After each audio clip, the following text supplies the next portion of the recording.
بسم الله الرحمن الرحيم الحمد لله والصلاة والسلام على رسول الله وعلى آله وأصحابه أجمعين أما بعد ناظرین کرام السلام علیکم ورحمۃ اللہ وبرکاتہ۔ شرح الادب المفرد کے عنوان سے اس پروگرام کے ہمراہ ہم آپ کی خدمت میں حاضر ہیں، اور اس سے قبل گزشتہ نشست کے موقع پر ہم پڑھ رہے تھے امام بخاری رحمہ اللہ کی یہ کتاب کہ جس کا نام ہے الادب المفرد۔ اس کتاب میں باب نمبر 124 کہ جس کا عنوان قائم فرمایا ہے امام بخاری رحمہ اللہ نے، فرمایا کہ باب الانبساط الى الناس، یعنی انسان کو چاہیے کہ وہ ہمیشہ دوسروں کے ساتھ خوش اخلاقی سے اور خندہ پیشانی سے پیش آیا کرے۔ اور اس عنوان کے تحت ناظرین کرام ہم اس سے قبل متعدد احادیث پڑھ چکے ہیں، اور آج کی اس ملاقات میں ہم آغاز کر رہے ہیں اس حدیث سے کہ جس کا نمبر ہے 249۔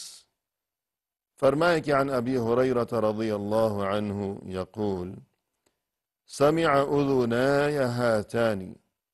وبصر عینای ہاتانی رسول اللہ صلی اللہ علیہ وسلم۔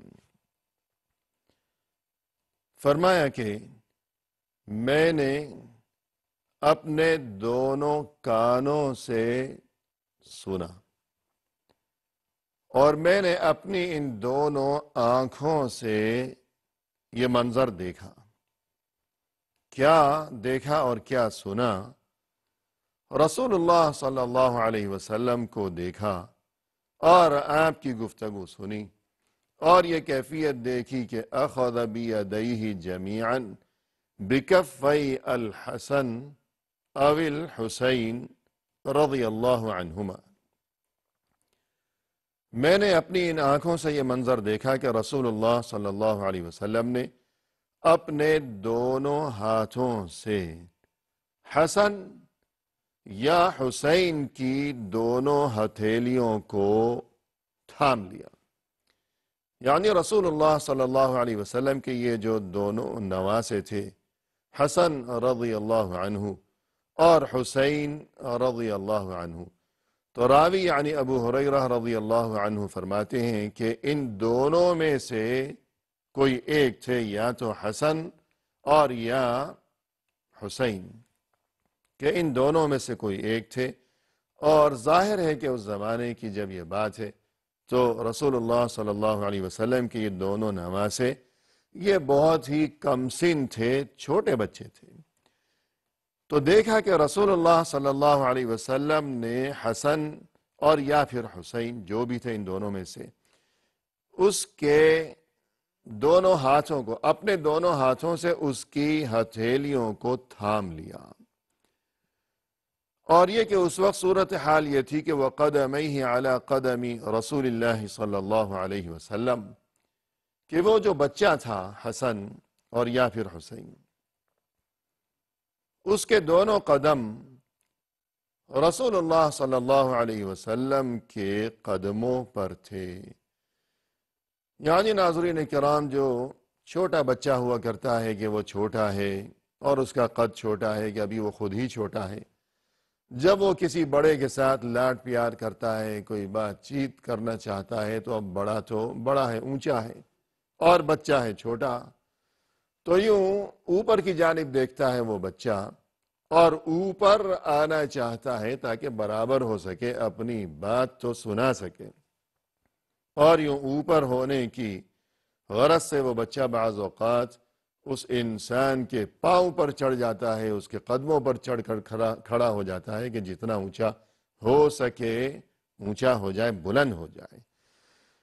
تو یہی صورتحال تھی کہ اس نواسے نے، اس بچے نے اپنے پاؤں رسول اللہ صلی اللہ علیہ وسلم کے قدم مبارک پر رکھے ہوئے تھے کہ ذرا اونچا ہو جائے۔ وَرَسُولُ اللَّهِ صلی اللہ علیہ وسلم یقول ارقہ، رسول اللہ صلی اللہ علیہ وسلم اسے یوں ارشاد فرمانے لگے کہ ارقہ یعنی اور اوپر آ جاؤ، کہ اندازہ ہو گیا کہ یہ اوپر آنا چاہتا ہے، شاید گود میں آنا چاہتا ہے کہ میرے قدموں پر اپنے پاؤں رکھ دیے اس نے، تو فرمایا کہ اوپر آ جاؤ۔ قال، ابو ہریرہ فرماتے ہیں کہ فرقی الغلام، وہ بچہ اوپر چڑھنے لگا، یعنی جس طرح کوئی دیوار ہے یا درخت ہے کہ اسے تھام کر یا اس کے ساتھ لٹک کر کوئی انسان یوں اس کا سہارا لے کر اوپر چڑھا کرتا ہے، تو یوں یہ بچہ رسول اللہ صلی اللہ علیہ وسلم کے جسم مبارک کے ساتھ اپنے پاؤں ٹکائے ہوئے یوں، اور یہ کہ اس کے ہاتھ بھی رسول صلی اللہ علیہ وسلم نے تھام رکھے ہیں، تو یوں وہ بچہ اوپر کی جانب آنے لگا۔ حتی وضع قدمیہ علی صدر رسول اللہ صلی اللہ علیہ وسلم، اور یہ اوپر کی جانب آتے آتے کیفیت یہ ہو گئی کہ اس نے اب اپنے دونوں پاؤں رسول اللہ صلی اللہ علیہ وسلم کے سینے پر ٹکا دیے، کہ اوپر چڑھتا گیا اور آپ صلی اللہ علیہ وسلم نے اسے تھام رکھا ہے، سہارا دے رکھا ہے، اور یوں اپنے پاؤں جو پہلے اس نے آپ صلی اللہ علیہ وسلم کے پاؤں پر رکھے ہوئے تھے، اب اوپر چڑھتے چڑھتے اپنے پاؤں اس نے آپ صلی اللہ علیہ وسلم کے سینے پر ٹکا دیے، یہاں تک پہنچ گیا، برابر آ گیا۔ ثم قال رسول اللہ صلی اللہ علیہ وسلم افتح فاک، جب وہ برابر آ گیا تب آپ صلی اللہ علیہ وسلم نے فرمایا کہ افتح فاک، ذرا اپنا منہ کھولو، بچے منہ کھولو۔ ثم قبلہ، اور تب آپ صلی اللہ علیہ وسلم نے اسے بوسہ دیا، پیار کیا، بوسہ دیا۔ پہلے فرمایا کہ منہ کھولو یا منہ سامنے لاؤ، جیسے کہتے ہیں بچوں کو کہ بچے ٹکتے نہیں، ایک جگہ شرارت کرتے ہیں، ادھر ادھر حرکت کیا کرتے ہیں دائیں بائیں، تو انہیں روکنا مشکل ہوتا ہے، تو اس لیے فرمایا کہ ذرا اپنا منہ سامنے لاؤ۔ اور جب وہ اپنا منہ سامنے لایا یا منہ کھولا تو آپ صلی اللہ علیہ وسلم نے اسے پیار کیا، اس کے منہ پر بوسہ دیا۔ ثم قال اللہم احبہ فانی احبہ، پھر آپ صلی اللہ علیہ وسلم نے یوں دعا فرمائی کہ یا اللہ تو اس بچے سے محبت فرما، اس لیے کہ میں بھی اس بچے سے محبت کرتا ہوں۔ تو یوں ناظرین کرام، پہلی بات تو یہ کہ رسول اللہ صلی اللہ علیہ وسلم کے یہ نواسے حسن ہوں یا حسین ہوں، اور یہ کہ یہ معاملہ تو ظاہر ہے کہ دونوں کے لیے تھا، اور جو بھی آپ صلی اللہ علیہ وسلم کے اہل بیت تھے، تو یوں رسول اللہ صلی اللہ علیہ وسلم کا اپنے نواسے کے ساتھ اس قدر شفقت و محبت کا اور یوں عنایتوں کا یہ سلسلہ اور یہ معاملات، کہ یوں لاڈ اور پیار، کہ اسے اوپر تک یوں اٹھایا کہ اس نے اپنے پاؤں آپ صلی اللہ علیہ وسلم کے سینہ مبارک پر رکھے ہوئے ہیں۔ پھر آپ صلی اللہ علیہ وسلم نے خود اصرار کر کے بچے کے سامنے کہ منہ لاؤ سامنے، اور پھر اسے بوسہ دیا اور پیار کیا،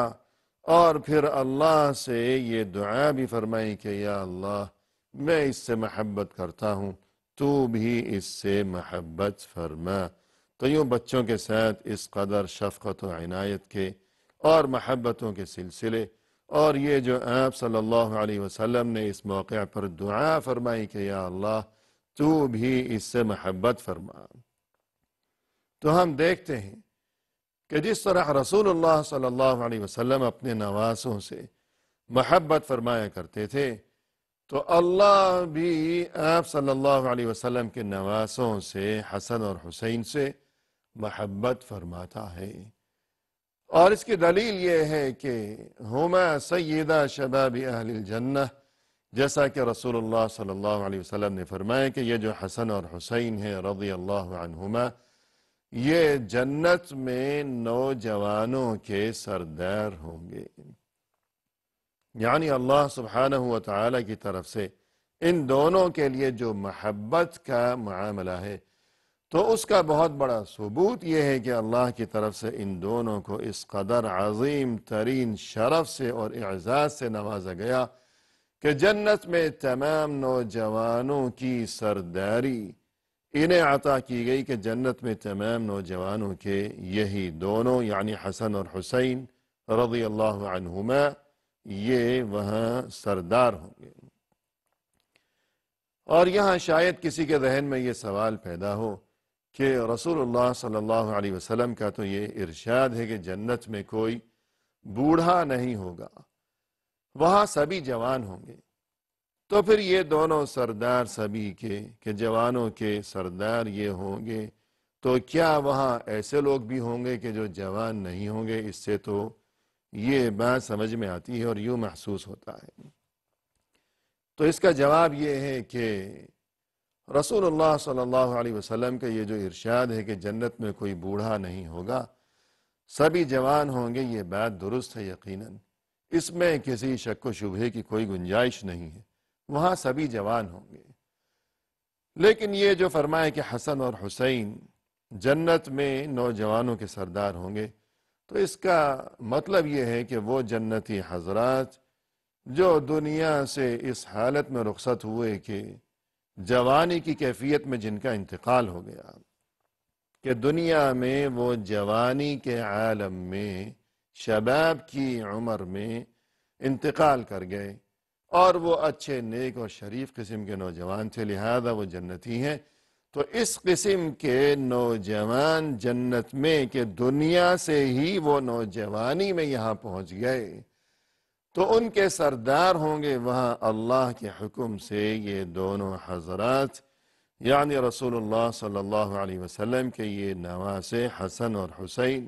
رضی اللہ عنہما۔ تو یہ اس بات کا ثبوت ہے کہ رسول اللہ صلی اللہ علیہ وسلم نے یہ جو دعا فرمائی کہ یا اللہ میں ان دونوں سے محبت کرتا ہوں، لہذا تو بھی ان دونوں سے محبت فرما، تو یہ دعا قبول ہوئی۔ اور جس طرح رسول اللہ صلی اللہ علیہ وسلم ان دونوں سے محبت فرماتے تھے، اسی طرح اللہ بھی ان دونوں سے محبت فرماتا ہے، اور اسی طرح ناظرین کرام ہم بھی ان دونوں سے محبت کرتے ہیں۔ اور یہ چیز یعنی ان دونوں سے،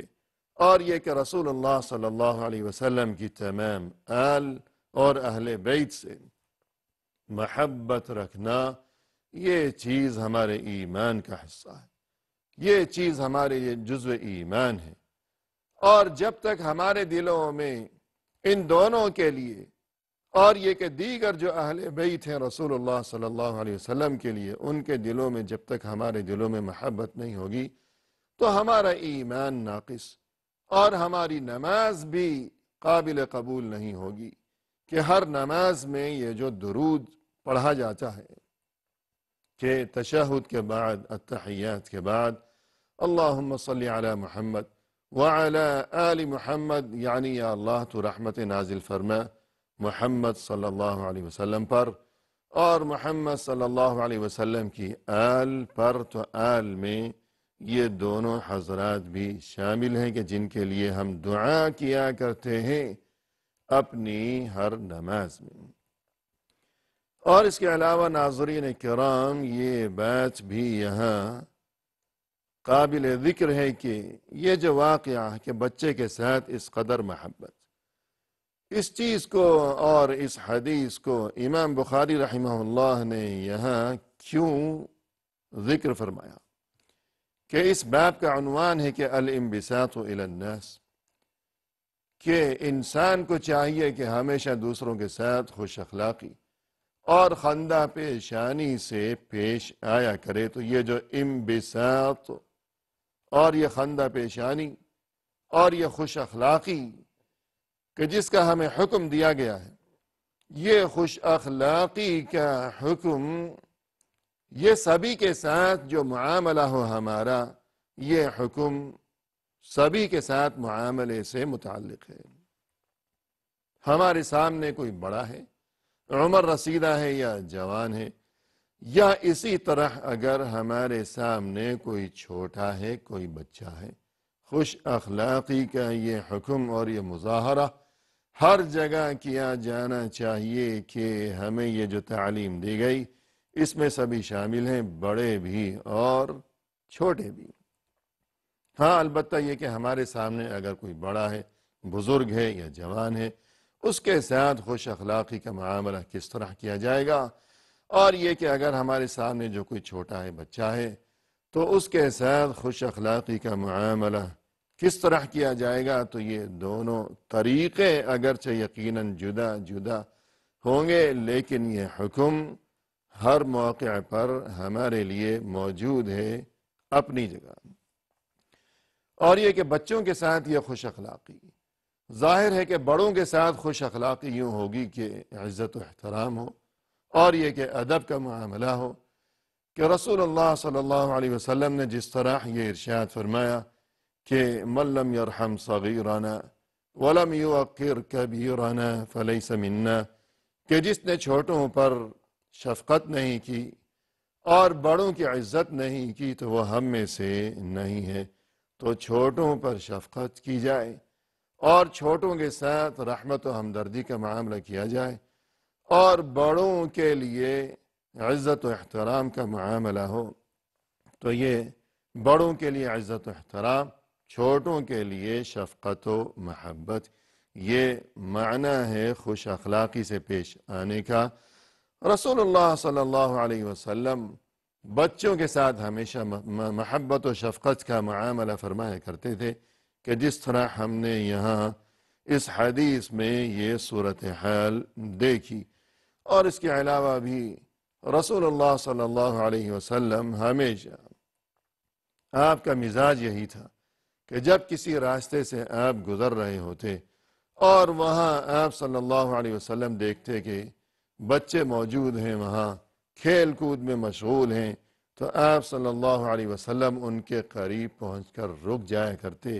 اور شفقت و محبت اور یہ کہ ان کی دل جوئی کی اور انہیں خوش کرنے کی کوشش فرمایا کرتے تھے۔ بلکہ اس سے بھی بڑھ کر یہ کہ جہاں کہیں کوئی بچہ نظر آتا تو آپ صلی اللہ علیہ وسلم خود آگے بڑھ کر اسے سلام بھی کیا کرتے تھے۔ اور مزید یہ کہ ناظرین کرام، بچوں کے ساتھ یہ پیار اور محبت اور یہ شفقت کا معاملہ اور ہمدردی تو جو انسانی نفسیات کا معاملہ ہے، یعنی دینی تعلیم تو اپنی جگہ سر آنکھوں پر، کہ سب سے پہلے تو اسی کی اہمیت ہے، پہلا درجہ اسی کا ہے کہ یہ چیز ہمارے دین میں شامل ہے۔ ہمیں دین کی طرف سے یہ حکم دیا گیا ہے کہ بچوں کے ساتھ خوش اخلاقی کا معاملہ ہو اور شفقت و محبت کا سلسلہ کیا جائے، یہ دین کا حصہ ہے۔ اس کے علاوہ مزید یہ کہ اگر نفسیاتی پہلو سے بھی اگر اس بارے میں غور کیا جائے اور گفتگو کی جائے اور صورتحال کا جائزہ لیا جائے تو یہ بات سبھی جانتے ہیں کہ یہ حقیقت ہے کہ جس کا انکار ممکن نہیں ہے کہ اگر بچے کے ساتھ محبت کا معاملہ کیا جائے ہمیشہ تو اس کے دل میں بھی بڑوں کے لیے عزت و احترام کے سلسلے اور یہ کہ وہ خوش رہتا ہے وہ بچہ، اور اس کی جو شخصیت ہے اور یہ کہ اس کا جو مزاج ہے بڑے ہونے کے بعد وہ ایک مناسب اور یہ کہ خود اعتمادی لیے ہوئے وہ انسان اس معاشرے میں آئے گا، اور یہ کہ دوسروں کے لیے بھی اور خود اپنے لیے بھی اور تمام ملک و ملت کے لیے وہ مفید قسم کا انسان ثابت ہوگا، ورنہ یہ کہ وہ بچہ کہ جسے ہمیشہ ڈانٹ ہی سننے کو ملا کرتی ہو اور یہ کہ طعن و تشنیع اور خوف زدہ کیا جاتا ہو، جسے ہمیشہ قدم قدم پر خوب ڈرا کر رکھا ہو، تو نتیجہ یہ ہوگا کہ وہ بیچارہ احساس محرومی کا شکار اور یہ کہ بزدل قسم کا انسان اور ڈرا سہما انسان ثابت ہوگا۔ بڑا ہونے کے بعد ناکامی کا سامنا کرنا پڑے گا اسے ہر معاملے میں۔ وآخر دعوانا ان الحمد للہ رب العالمین۔